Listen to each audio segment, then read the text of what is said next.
8 session. So, nakikita nyo, wala na masyado. Ayan, konti na lang talaga. Ito yung kapila. Ayan.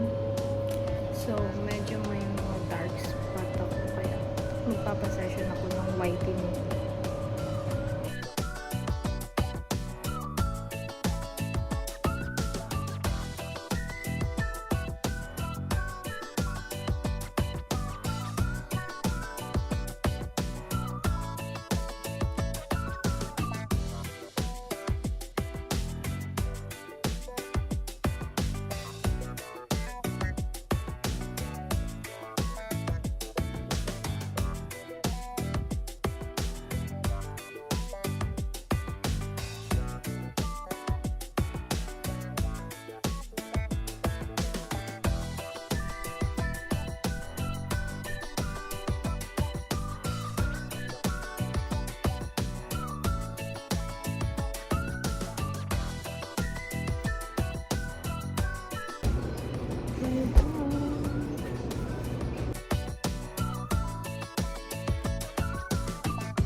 So, this is my 8th session. So, 8 diode laser 9 nangyari sa kilikili natin. And yung 8th session ko, nangyari siya is nung July 29.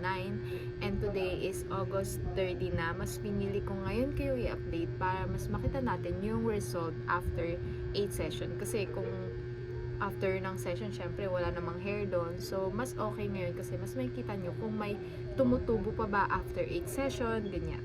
So, let me show you ang kilikili ko. Dito muna tayo. Ayan. So, sa malayuan, wala kayong makikita. As in, manipis lang talaga. Pero may tumubo dyan. Let's see closer. Ayan. Ito lang yung tumubo. Dito banda. Like, mabibilang nyo lang din. Ilan yan. So, ayan lang siya.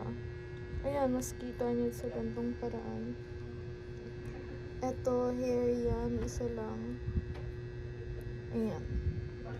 So, ditong side kasi guys, super onti lang talaga ng hair ko dito. Kahit noon pa, nung una pa, mas onti yung tumutubo dito. Kaya mas, ano siya, mas nangonti siya. And ito naman, yung kabilang side. Ito mas maraming tumutubo dito as always, compare sa kabila. Kaya, ayan. Kita nyo na kung saan yung may tumutubo. Itong part na to yung meron. Ano ba? Ayan. And closer look. Ano ba? Wait lang. Ayan, closer look. Ayan, yung nasa baba, which is eto. Ayan lang yung tumutubo. Bandang dyan lang side. Dito sa may upper, halos wala na. Ayan. Ayan. And then sa malayo, mas nagda-dark lang yung bandang baba kasi may bagong tubong hair. But the rest, kung malayuan naman, hindi naman sobrang halata. Yeah, that's it. Yun na yung naging result ng kilikili ko after 8 session. And masasabi ko naman na sulit talaga yung session ng mga binook ko, like ginawa sa kilikili ko. Sulit naman yung pera kasi tignan nyo naman, parang after July, like lagpas 1 month na bago ko nag-last session. And yung tumutubo sa akin is super onti lang, as in baba lang, oh, ayun, oh, sa baba lang. And then, this one, totally, wala na talaga kayong makikita. Ayan.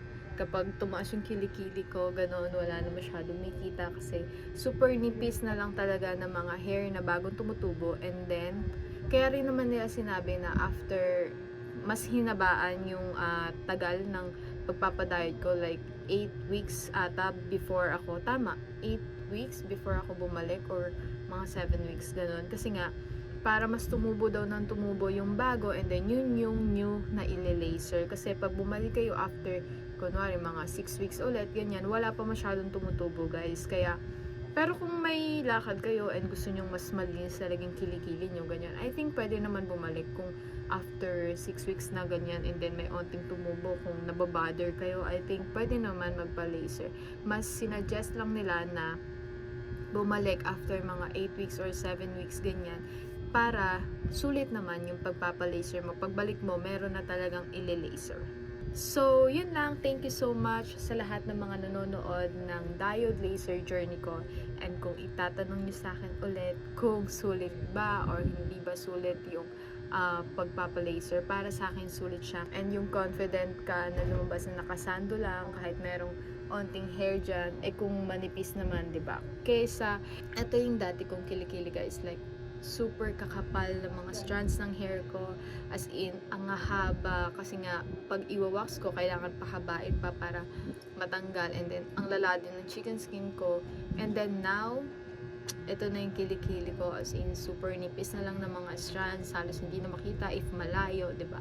Kaya para sa akin, sulit yung Diode Laser sa Skin Station, and if you wanna try it, just go to their website. Hindi to sponsor or what, sarili kong pera yung pinambili ko ng mga Diode Laser sa Skin Station. So yeah, if you wanna know more about Skin Station, just check their FB page. Nandun yung mga sale nila, mga recommended procedures nila. Ayun. So yeah, thank you so much for watching. Don't forget to click like, share, subscribe, and ring the bell para ma-notify ka if may bago akong video na ilalabas. And thank you. Bye!